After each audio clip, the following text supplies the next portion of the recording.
everyone, and welcome to the Metacast by Naavik, a podcast in which we explore the business and future of video games. I'm Aaron Bush, and in this episode, I'm excited to host a conversation with Jason Chapman. Jason is a co-founder and managing partner at Konvoy Ventures, and fun fact, he was also one of the very first people in the games industry to stumble upon my early work with Master of the Meta, which is now Naavik Digest 2-3 years ago, and he was a great source of encouragement at the time that I'm still thankful for. So Jason, I'm really looking forward to catching up today and learning more about all things Konvoy. Welcome. Thanks for having me, Aaron. I have one question for you, though. What subscriber was I? What was the number? Do you know? I think you were probably within the first 100 or 200. You were very early. Oh, I love that. Yeah, I love that. Very early. I was mainly writing to myself for quite a while, and then it eventually started picking up. But you were one of the very first people in there, which I was celebrating at the time. It was awesome. I remember going through the backlog too, and I sent that to my whole team. And I remember how I got connected with you is somebody quoted you in another newsletter, which I cannot remember what it was. And I was like, who's this Aaron Bush guy? And man, I have been reading your stuff ever since. So if you don't subscribe to Naavik, they put out a lot of great content. So this is my shameless plug as an early supporter of the Naavik ecosystem. Well, I appreciate that. And I'll let you put a shameless plug for your stuff in a bit. But maybe to get the conversation started, let's go ahead and set the foundation of what you're working on today, how Konvoy came to be, and then we can dig into how you're thinking about investing, future trends, all that kind of stuff. So to start, let's just start with what was the story of Konvoy? How did it get started? Yeah, we have a very untraditional story for launching a fund. Typically when you hear of groups that launch venture funds, there's kind of two more common known stories. One is I was at Sequoia, I was at Excel, I was at a big fund, and I was a principal or partner there, and I had a slightly different perspective on where I'd want to launch my own, thesis-driven fund, and so I rolled out. That's one pretty common story. The other very common story is I'm a founder, had a huge exit, and I love my space, and I either want to invest into people that I know personally and start that way, or I have a thesis of where I think the world is going and I want to launch a fund. Those are both great stories. Those just happen to not be our stories at all. So personally, I grew up, as did my two other co-founders, Josh and Jackson, overseas as kids. So we grew up moving every 2-3 years in mainly the developing world, across Africa, Latin America, and Asia. And part of our upbringing that was huge was, in some of these countries, gaming is extremely popular. It was also a source of entertainment for us in some more remote regions. So I'll tell you, gaming is a near and dear to my heart for a lot of reasons. But one is it's a huge part of the way that all three of the managing partners grew up. And it's a slightly different, unique lens on life. So I like to highlight that too is, we grew up in places where games was often the way that we connected with people that we didn't even speak the same language as, right? Moving every 2-3 years to different countries, that was a big part of our story. So that's our backdrop. All three of us came to the States for college. We stayed. We all went in different directions post-college. But my own story and personally was I went into IBM. I went into a product and engineering role. And also in some research functions. And while I was there, I focused predominantly on machine learning applications within enterprise. And I was on some of the early product and research teams for that deployment and happened to get to interact with a lot of games companies while I was actually at IBM. And that was sort of the genesis for what is Konvoy today. And not too similar to you, Aaron. Me and my partners, we launched a newsletter where we started writing about the industry. And we did this in 2016. We started writing this newsletter to get our thoughts on paper, a lot harder than I initially thought it would be. I have a lot more respect for avid writers than I did before. And we started writing, and one thing kind of led to another. And similar to you, Aaron, I had a bunch of people start reading our content that honestly, I felt like I had no business writing to these people. They were, Aaron, you were more qualified to write to your audience than I was. We're writing to this group of cohort of people saying, hey, look, we think games it's almost a surefire bet. More people are going to play video games tomorrow than they do today. And we think a lot of people are focusing on the wrong side of that bet. We think people are taking unnecessary risk and extremely focused on content investing. And we think there's a massive play for a technology-driven firm to invest into the underbelly of this massive and growing ecosystem. And, honestly, a lot of our first LPs came from that newsletter. And, I would be lying to you, Aaron, if I ever told you I thought I'd be a fund manager. I thought I was going to probably be an engineer or in product the rest of my life. And I loved it, and I still love that. It's a huge part of like my story and DNA. But that's what led to the eventual launch of Konvoy in 2018. Yeah, I love how you just never know where life will take you, and in some of these directions. But really happy that life took you down this path, because it's been fun to watch the development of Konvoy over the past few years. I guess next I would just ask, what is the state of Konvoy today? You started in 2018, but zoom us forward 4 years. Where are we in 2022? Man, a lot has changed since the newsletter launching in 2016 and then the eventual fund launching in 2018. So Fund One for us was just about $11 million, which was, in the venture capital world is quite small. $11 million still sounds like a lot of money to me personally. So for those listening, that still rings true for me as well. We then launched Fund Two in 2020. That was a $65 million fund. And then we just launched Fund Three actually this summer, which is a $150 million fund. And so across those three funds, and then also we have a couple other special purpose vehicles, which is, to simplify that for listeners who aren't as familiar with that, essentially it's a vehicle that stood up for a high conviction opportunity. We've done that 4 times. We have a total AUM of about 270 million across the firm. So that's kind of our capital basis. The next thing I would highlight is, we've got a team of 7 full-time people on our roster. Thankfully, we have been hiring people that are a lot smarter than the 3 original partners. So we are getting better and better, which is always what you should do. And I'm really proud to say we've had 0 churn. So in the 4 years since we launched the firm, every single person that we've brought on has stayed, and that has been fantastic. So we've loved that. It's a huge part of our culture. We're based here in Denver, Colorado, which always shocks people. I'll tell you the dirty secret of why we're based in Denver. Is all the partners were actually kind of all over the place. At the time, we were all 3 in New York City. I knew New York City was not for me long haul personally, but I married a girl from Colorado, and she was the impetus for us moving to this wonderful state, and I don't think we're going anywhere. And so what does that mean as a gaming fund based in Colorado? It means we travel a lot. So that's kind of the honest take there. Other than that, we're really proud of our team and what we've accomplished. We've done, roughly about 40 deals to date. We're doing roughly about, we're going to talk about pacing later, but we've done about 11 deals a year, which has been fantastic. And I don't see that slowing down. Awesome. Yeah, that's great to hear your story, and congrats on all the success so far. Let's dig into your investing strategy and how you think about running your fund a bit. So your website says Konvoy Ventures is a thesis-driven venture capital firm. We invest in the platforms and technologies at the frontier of gaming. So let's go ahead and break that down into a couple parts. To start, what exactly do you mean by thesis-driven? Does that mean that you take concentrated bets? Like, I was looking on your website and you've invested in 5 new businesses this year. Or do you have a different way of thinking about that? What does it mean to be thesis driven?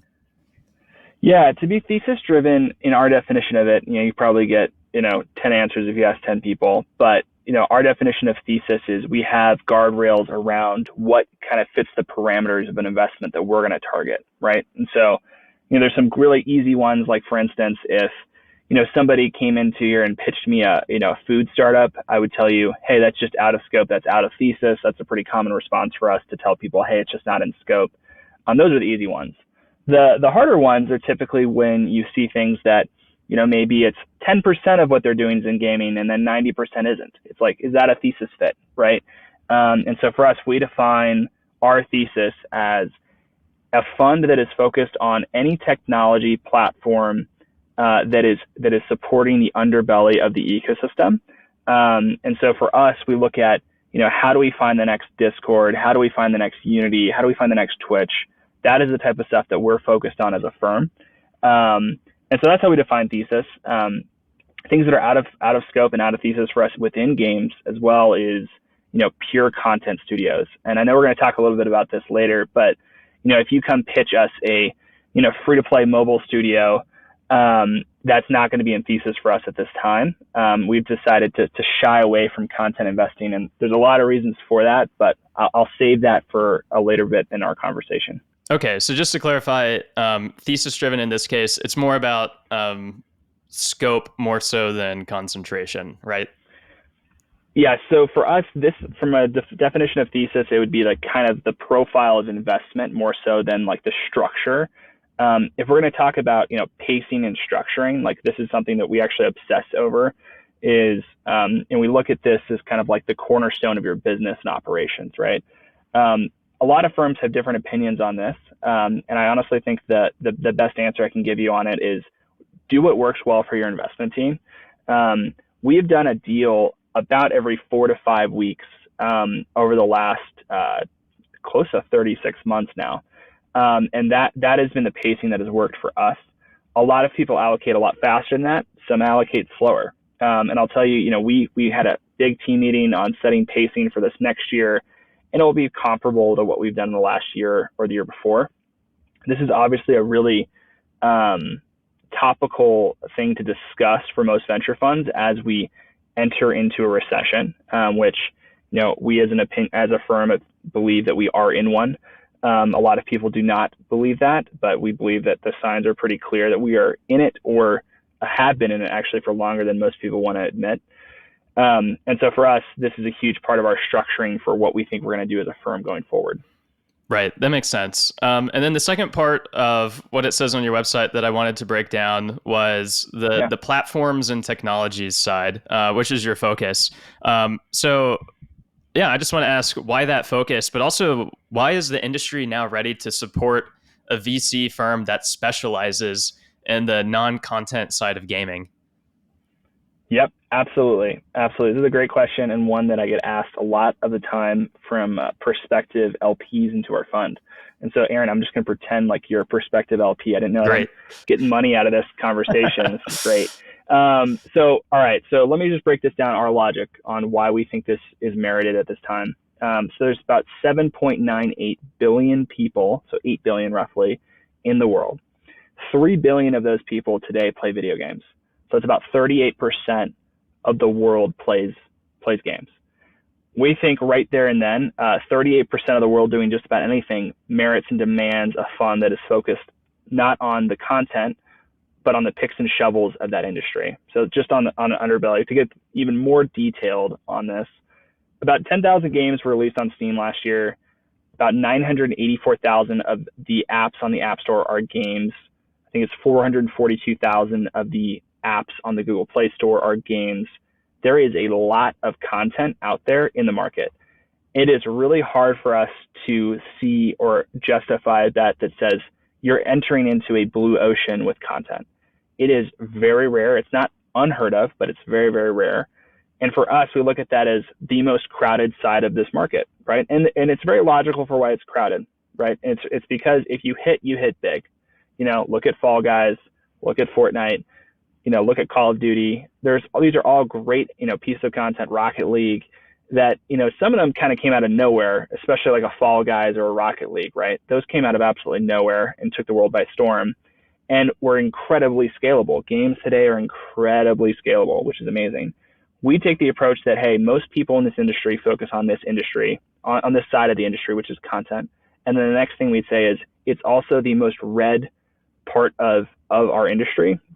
And we kind of have a joke internally. We say that content is redder than the red wedding in Game of Thrones. And I think that is, for those who have watched it, I'm going to give you homework. Go watch this TV series. It is fascinating. But for us, that is why we focus on what we do. So kind of to give you just like the one-liner, it's less crowded, and this industry demands it because so many people in the world play these games. Gotcha. And what type of platform and technology companies around gaming are you looking for? Are you looking at like the bleeding edge with Web3 around traditional games? Like, do you have common attributes or checklist items that you're looking for? Like, what type of companies make an ideal Convoy investment these days? Oh man. Okay. There's a lot there. Yeah. The answer would be we look at all of it. Last quarter, for instance, we saw just under 700 deals hit our desk.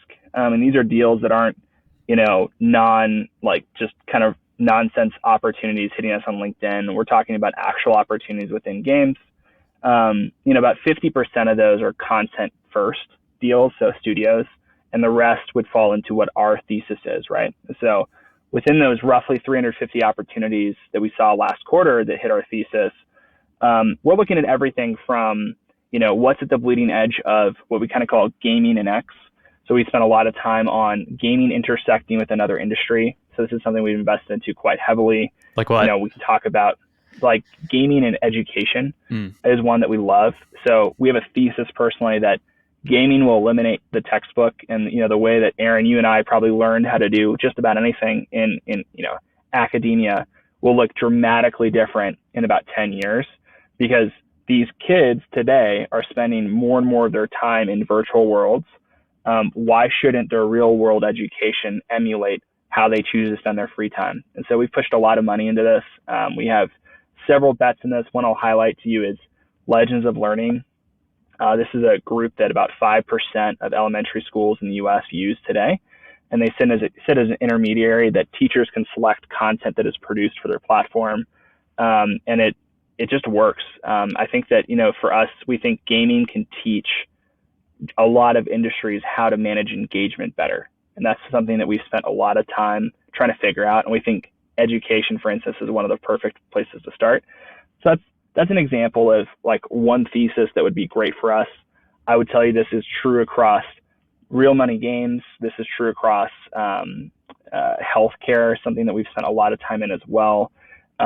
Gaming at its crux, and what I've tried to define for people more often than not, is get out of your head and the concept of a person in their basement playing, Halo 2 by themselves or whatever it is. Like, I love Halo 2, one of the best franchises ever made.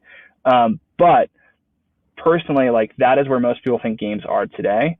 And I think that is so limiting in scope. And I say, no, games is about engagement. It's about fun. It's about learning. It's about building skills that can impact your real life too. And I love that about games, right? And so that's all within scope for us here at Konvoy. Right. And I guess putting trends aside for a moment, are there, for the deals that do make you excited and that you generally do fund, are there any common attributes or like checklist items that like really stand out? Like if there's a team or a few teams listening to this episode that are interested in having you as investors, like, what are those common attributes that you would love to see for all of these startups to be thinking about? Man, right before this, I was on with a founder, and I told him, the vast majority of the reason we will pass an opportunity is we typically do not think that it's either one of two things. One is we do not believe the market that you're going after demands venture dollars. And so I always kind of clarify that, is that for us, we are hunting for massive returns. My team is not hunting for I gave you $1, you gave me 10 back. That's a good outcome. That's not what we're hunting for. We're hunting for, I gave you $1, you're handing me 100 back, right? Mm-hmm. And so I always clarify saying it doesn't mean it's a bad business. It just means it's not the right business for us. But that is a common reason we will pass. The market opportunity is not big enough. The second reason we often pass is the team pursuing it we do not believe is the best team in the world to pursue that opportunity. And so I could go pursue and start a lot of things and do okay at it. For instance, I love pizza. Can I open a pizza shop? Maybe, but am I the best person to do that? I have no professional culinary training. Absolutely not. You should never give me money to launch a pizza spot. Often, we see a lot of founders doing something comparable where they see a great market opportunity. They're not wrong, but they're not the best group to go after it, right? And that happens a lot. So we look at market op, we look at the background of the founders, which is honestly everything. I will also tell you, we like to back people that we want to win. So I know that sounds a little simplistic, but it is often hard to help people that might be brilliant, but you don't want to necessarily see win in the world. And so we do have this policy at Konvoy that we want to see these founders win. And that is different from some funds, right? Some funds don't take that approach. So that's another thing that we like to focus on. The next one, like these are the more boring ones, we do look at, revenue traction, revenue multiples for this area, the sector area that you're going into. We test product heavily. We typically like to get involved when our sweet spot is products in market. You've got 2 or 3 clients that you're kind of beta testing with or have POCs with, and you need $2 to $5 million to get going, and that's where we want to get in, right? We want to come in hot and say, hey, look, we're going to partner with you. We have this BD pipeline for you. We can help you out. We can help you with hiring and think about constructing your team, because especially 2 to 3 GPs come from product and engineering. That's kind of like our sweet spot and kind of the things that we're looking for initially when we want to get in. How does product testing tie into your due diligence? How do you think about doing that? Because it's so different from like most games teams where like you can look at, new builds of a game, but you're pretty focused on the, the tech and infrastructure side of things. How do you manage that and that side of the industry? Yeah, I think it really helps. I mean, similar to those who specialize in content investing, a lot of them have run studios, or I would hope they had, right? Like, because there's a specialty that comes with that, right? Mm-hmm. We've got several friendly firms in the space that are excellent content investors. And, when they test a product and test a game, I think they have more knowledge on what they're looking at than I do. I hope I have the same when I'm looking at, I'd say a more technical product like an engine or like a tool for a developer, because guess what? I am a developer, right? Like I was, hands on keyboard 15, 16 hours a day before this, right? So that's a huge part. So that's a high level. More granularly, I'll tell you that we sit down with the CTO and the engineering team at length and have pretty in-depth conversations. I've done GitHub repo reviews as well, actually looking through what has been submitted, what is committed to.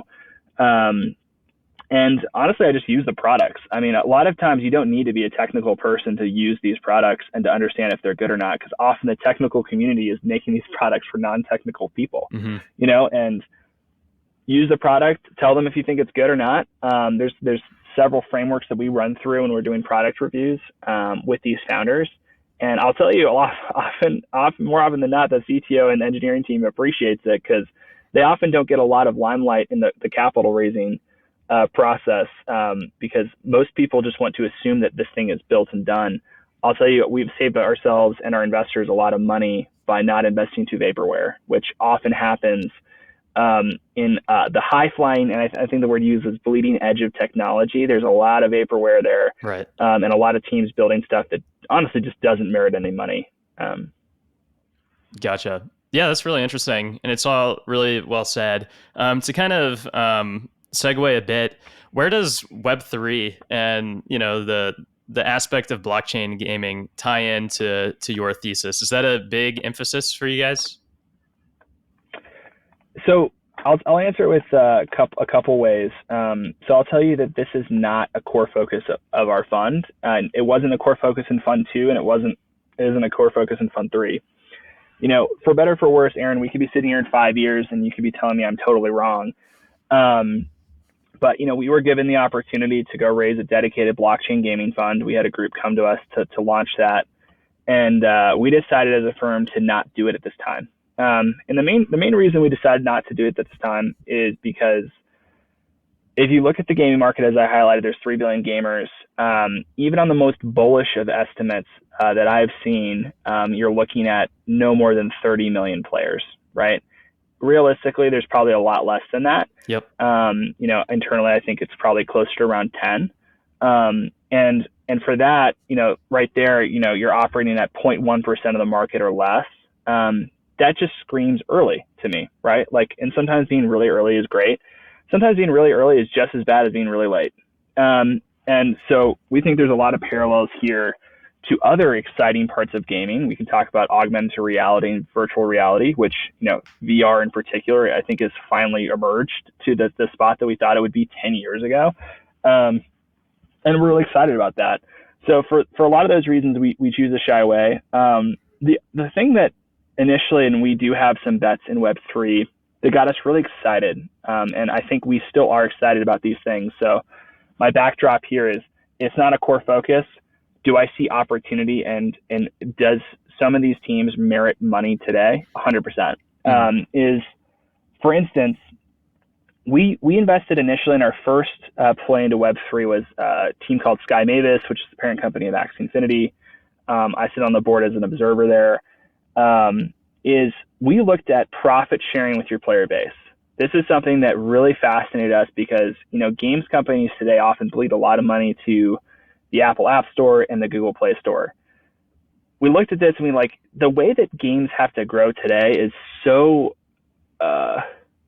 inefficient. It is such a high cost to grow your user base, tons of paid UA, and there's so much turnover. And we looked at this and we was I wonder if games would breed more loyalty and long-lasting loyalty if you shared with your players based off of achievement and time spent in game. And we saw them as the pioneers of this new model. And I think they've tried a lot of things, and I think some of these things will stick in games long haul. And I like that. So that's what kind of was the investment there, was this business model innovation, but then also still to this day, the Ronin network was kind of the main reason we wanted to invest, because it was one of the most used protocols, not even just in games, just period. Mm-hmm. They still have comparable levels to Polygon today, right? Just this one title and this one layer 2 with Ronin. And so for all those reasons, that's what made us jump into it. And the Sky Mavis team, I give Alexander and Jiho and Trung and Andy a lot of credit. They got a guy who was extremely skeptical to make the jump, which was me. And I was probably the biggest bear at the time on our team about Web3 and being involved in games. And so for me, that's why we're excited about Web3 and what I think Web3 can do for games. I will tell you, I'm a firm believer that that Web3 needs gaming more than gaming needs Web3 at this time, because we've got 3 billion users. Web3 does not have 3 billion users, right. Nothing even close. This is why you've seen all the, Solanas and the Polygons turn their heads towards gaming, because they think this is going to be the digital onboarding revolution for the digital native kind of user. And I think there's a lot there. I think way too many dollars came into blockchain gaming. I think the stat I saw was about $11 billion have been put into blockchain games.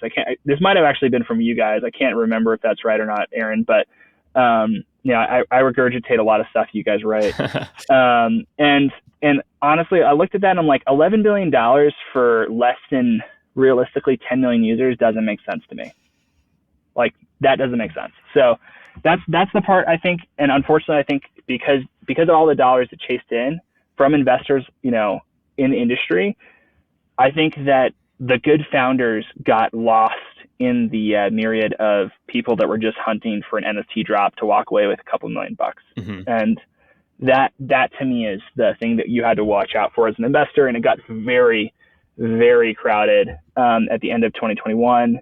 And I'll tell you, we paused allocating to this sector after we sort of made our initial bets, because we thought, when it's kind of the joke, was it the early 20s crash, when they said that you were getting advice on stock picks from the guy that was at your barber shop or helping shine your shoes, right? That a crash is coming, because it's now you've got non-experts commenting on the space, and I think we had a lot of people who weren't privy to the happenings of games pinging us, being like, oh, have you seen this new cool free to play this or that? And I was like, oh no, that was the moment where we were like, this is going to be a problem. And so we haven't made this a focus for us, and we haven't done anything in Web3 in 2022.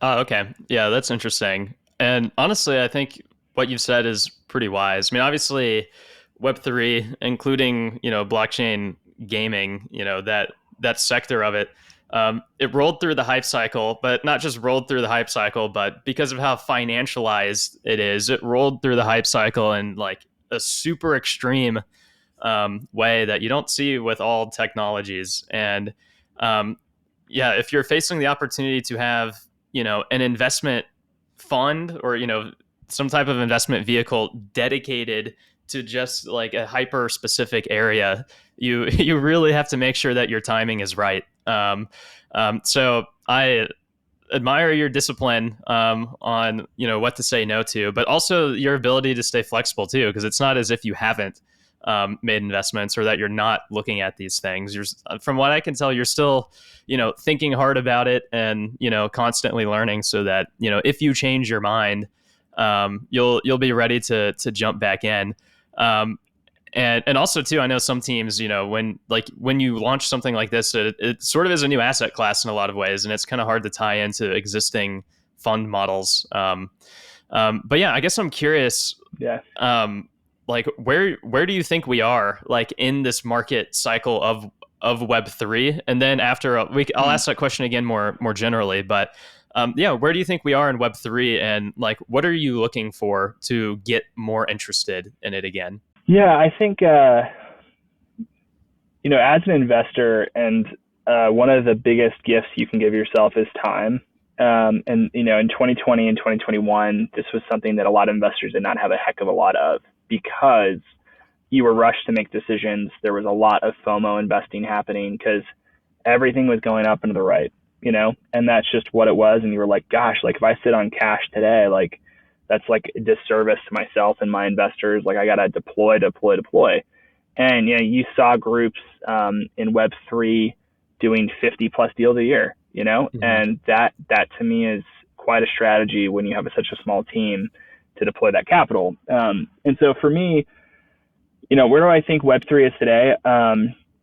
My honest take is I think it got gut punched, rightfully so. There were a lot of people starting to question kind of like, hey, how many people are actually using your product? Like a simple question like that. How many people are here purely to invest and try to make more money on those assets versus actually enjoy your title? And this is kind of something that I think a lot of groups didn't think about, right? Some great groups did, right? And I do want to highlight this. There's some really great founders actually thinking through the next kind of evolution of Web3 in games. But all those founders were thinking first from the game's perspective. They were thinking, how do I deliver a fun experience to my players, right? How do I leverage this technology to give something net new to create a blue ocean that isn't just, another red ocean? And I always kind of make the joke, and I'm like, it's like if you asked me to launch a fund that I only used GCP for my backend. It's like, why would I? It's a technology, it's a technology leveraged by game developers. At the end of the day, the problem you're trying to solve for is the same, which is how you deliver an experience that is compelling enough to demand that I spend my time there. And that's what game developers understand so well. And I think that most in Web3 have totally missed that. They thought like, I'm going to make a financial product that's more fun than using a bank, and therefore you're going to spend time in it.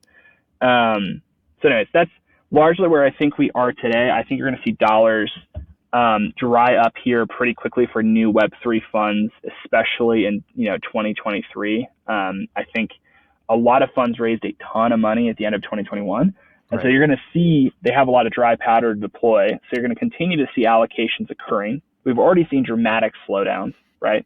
Especially from Web3 funds that often put a lot of their money into these digital assets directly, right? So, if I took a $500 million fund, I put all that into ETH at the end of 2021, I'm hurting pretty bad right now, right? Like, and a lot of groups do that, right? And that to me is going to, slow down new capital. So like, what's the top down here on this?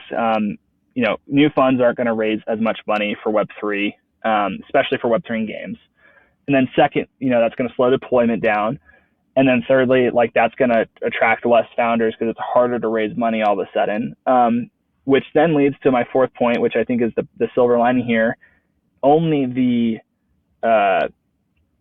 dedicated survive in this, either existing companies and also new companies who are like, I know this is not a good time to raise money here, but I'm going to pursue it anyways because I just have to.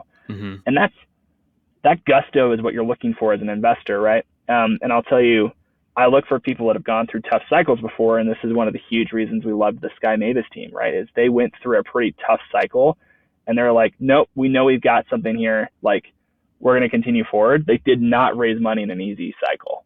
They raised money in a pretty brutal cycle, like after the 2017 crash, Yeah. right? And so that's the kind of stuff I look for, and I love that about people. Is like, show me your conviction, show me your fortitude as you're launching a company.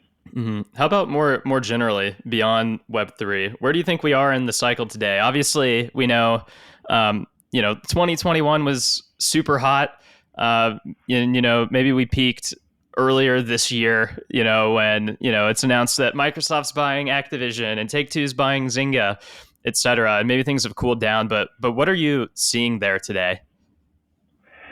Yeah, I think, more largely generally, like, and this is something I did a tweet about with, kind of the deal flow that we've seen over the last year. And this is, mainly based off of CB Insights data and a little bit of, supplementation from us, from stuff that we see. Largely like year over year deals getting done, like seed is unaffected today. It's literally one deal off. 77 deals were done last year and at the same quarter, and 76 were done this quarter. Series A financings in gaming specifically, not in venture as a whole, are down about 14%. Series B is down about 47%. Series C is done about 67%. So wow, huge drops, honestly. And the reason being is because, when a macro hits like this, couple things happen. You either freeze. Like, you're just like, I'm going to pause and I'm going to wait to see how this shakes out, which is totally a fair response. The other response is, oh no, like, I'm at the tail end of my cycle of allocating capital. I've got no fresh dollars to deploy. And guess what? Raising money right now as a fund, just like it is for startups, is not easy, right? It is so much harder this year to raise money than it is last year. And so those are kind of two things slowing it down. The third thing I'd tell you is you can respond at this juncture and jump in and allocate, which I'll tell you is the response that Konvoy has taken. We like to strike and allocate when others freeze up. And the main reason being is that, guess what? Valuations go down, right? It's not rocket science for us. We get more for our dollars in these times, because we're getting paid to be risk on and not risk adverse, right? And so again, going back to my quote of like, fortune favors the bold and the risk on, that is 100%, 100% how we feel. So as everyone is shying away, just like what happened during COVID, by the way. So we were watching this very carefully, and March, April, and May of COVID, we made some pretty great bets as a fund, which are going to make, our firm and our investors hopefully a lot of money. And for us, we see this as a similar time and a similar opportunity to strike, because a lot of people are pausing until they get more clarity on the macro, which I think we already have clarity on the macro, which is it's pretty bad. And so, like, what are we waiting for? It's not going to get better for a while. And so we're taking the more of aggressive approach during this time, which honestly, I would encourage most investors who are thematically driven, especially if you're investing into an industry like games, which we have a lot of data on doing very, very well. In the last recession, called the Great Recession in 2008, 2009, we think we're going to do even better this time. Mm-hmm. Yeah, no, I think that's smart. I would say it even extends beyond venture too. Like, I was looking even at just some stock market data, and I think the S&P 500 is down.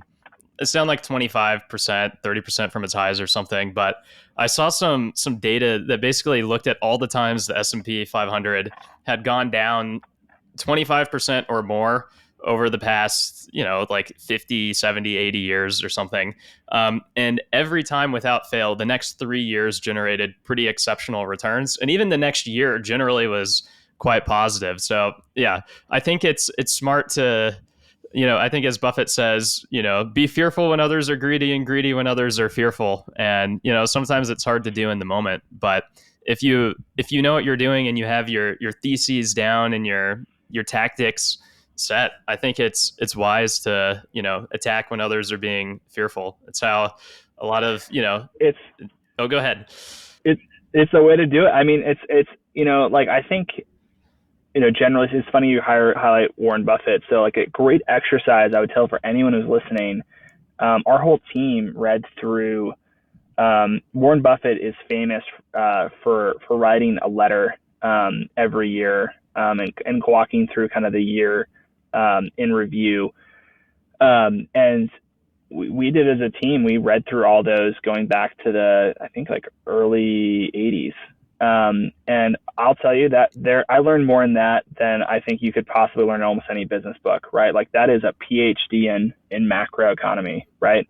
And I would tell you, like, everyone go do that. If you're studying investing as a profession, that is one of the all-time greats, and I don't think we'll ever see a greater one. So 100%, we've definitely tried to embody his fortitude, which is not easy, because at the end of the day, every person who's allocating money is an emotional being. We're not robots, right? And it is totally natural when others are fleeing to want to flee as well, right? And, something that, as a firm, we decided pretty early on is, 80% of deals are led by about 20% of funds. And that always blows my mind, because when I hear that, I'm like, okay, so 20% of funds are potentially making decisions for 100% of the capital. That's essentially what the answer is. And to me, like that as a fund, like we're not going to be part of the 80% of that. We're going to 100% be part of the 20%. And I think, we're going to see a shift going forward where generalist follow-on funds are going to struggle, right? Because at the end of the day, I think a lot of people are going to look and be like, well, shouldn't we just put our money with dedicated funds that specialize in something specific? So I think if you're going to try to launch like a general fund right now, that's a really tough market to do it. And I think a really tough value prop for them, right? Because, I think we're well covered in generalist venture across, the greats and, like the Excels and the Bessemers and the Sequoias, right? Like those groups have got this, the Andreessens, right? They've got that covered. Right. Like we don't need, the world doesn't need another one of those. So there's a lot there on the macro specific within venture. But I think to just kind of summarize, like we're risk on and we're allocating. And I think we're going to see who makes more money over this next cycle, but I think you're going to see a really, really strong performance for 2022 funds and 2023 funds that chose to allocate and chose to continue pushing and not to freeze, right? I think that would be a death sentence as a fund right now. Great. Maybe in our last 5 to 10 minutes together, I want to talk a bit about just what you've learned running and scaling a venture business. And so I'm curious, now that you've been doing this for, I guess, 4 years now, what have you learned? Any notable lessons? Oh man, Aaron, I think we need another hour. What are the top, like 1 to 2? 1 to 2 things.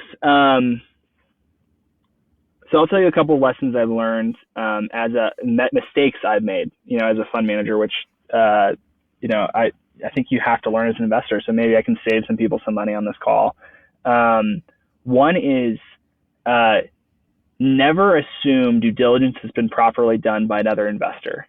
And so what I mean by that is never invest because another person is investing. I'd apply that to us too. So if you're following us into a round, like, I hope you think we did our homework, because then otherwise I got other problems. But I would tell you, like, never make that assumption. We made that mistake one time in Fund 1 when we were following a much bigger group into an opportunity, and that ended up not being a great outcome for us, right? And so I'd tell you, like, that's one. 2, never underfund your companies.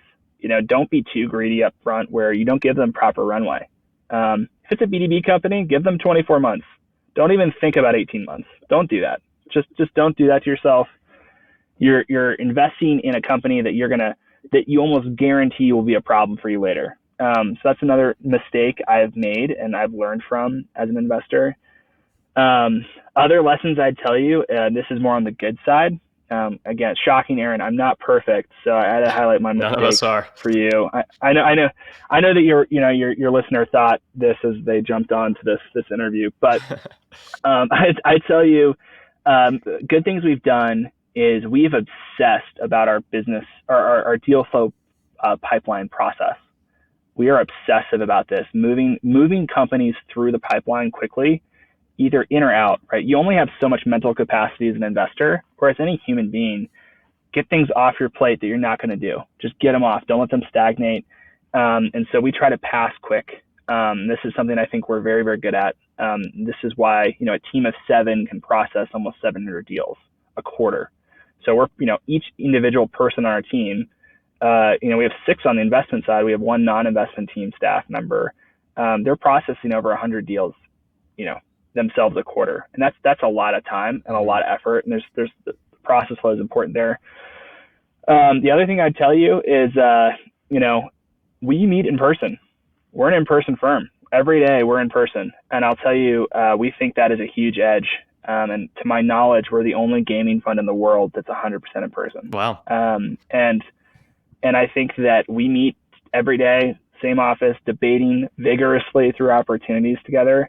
And I will tell you, I think the wisdom of a collective unit can help you make a really, really great decisions and also save you from a lot of bad ones. So that just can't be replaced on Zoom to me. So this is something I firmly believe, and I know I'm in the minority on that one because, I sound like I'm 95 years old, and if you can see a picture of me, I'm definitely not. That in person just is better for investing, and I think that's a firm belief for us. Interesting. Yeah, no, that is interesting. Yeah. I didn't realize you guys were the only. To my knowledge, unless somebody else, I don't want to misspeak here. To my knowledge, I know that some groups meet partly in person and partly not. And I've talked to, thankfully I consider most of the other funds in gaming to be friends. And I am the minority on that viewpoint. And I think, we'll see our data in 20 years, right? Like, I think this is an impactful thing. And, the point I always say is that, there's a lot of data on funds that met in person for a very long time that have been successful. We don't quite have the data yet on the remote funds yet. So we'll see. I would rather bet on historical precedents on that one. Cool. Well, two final quick wrap-up questions. First, yep. Jason, what's next for Konvoy? Anything you want to call out? All right. What's next for us? If you are building a product or a platform that is trying to onboard the next billion gamers, which is either a geo focus or an age focus, get in touch with us. So we're very excited about that. We think that there are 38% of the world are gamers. We're going for 100%. That's what we're betting on. And I think that is where we will end up, is that every single human being on this planet will be part of the gaming ecosystem. Give us 20 years. So I think that's where we're going. So that's one. What's next for Konvoy also is, we've kicked off our Fund 3 with 2 opportunities. We've led both of them. We're going to probably lead, if we can, 100% of deals out of Fund 3.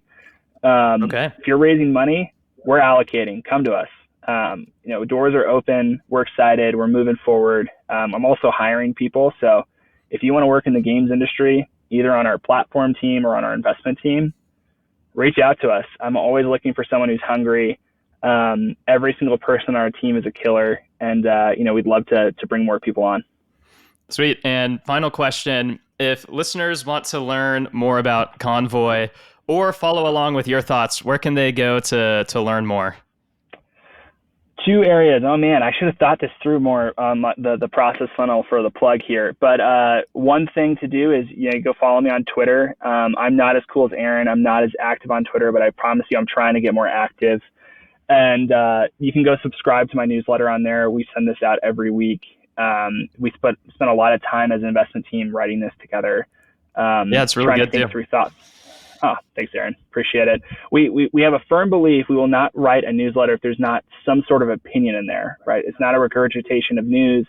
I'm not just reading all of Naavik's great stuff and then trying to regurgitate it to my own offering. That is not the move for us. We're trying to actually, produce some original thought. And go subscribe and go follow me on Twitter and DM me if you have got an idea. Love to engage with you. Awesome. Well, Jason, thank you again so much for joining me today. This was a lot of fun to be able to catch up on everything that you and Konvoy are up to, and I look forward to seeing you crush it in the years to come. Thanks, Aaron. Yeah, huge mutual fans of Naavik, and appreciate you having me on today. Awesome. And to all of our listeners, if you enjoyed this episode, please make sure to give us a like, subscribe 5 stars. It would mean a lot. We'll put the links to all things Jason and Konvoy in the episode description below. And of course, if you want to check out Naavik's content as well, links to all of that will be down there too. So thanks for listening, and we'll catch you next time.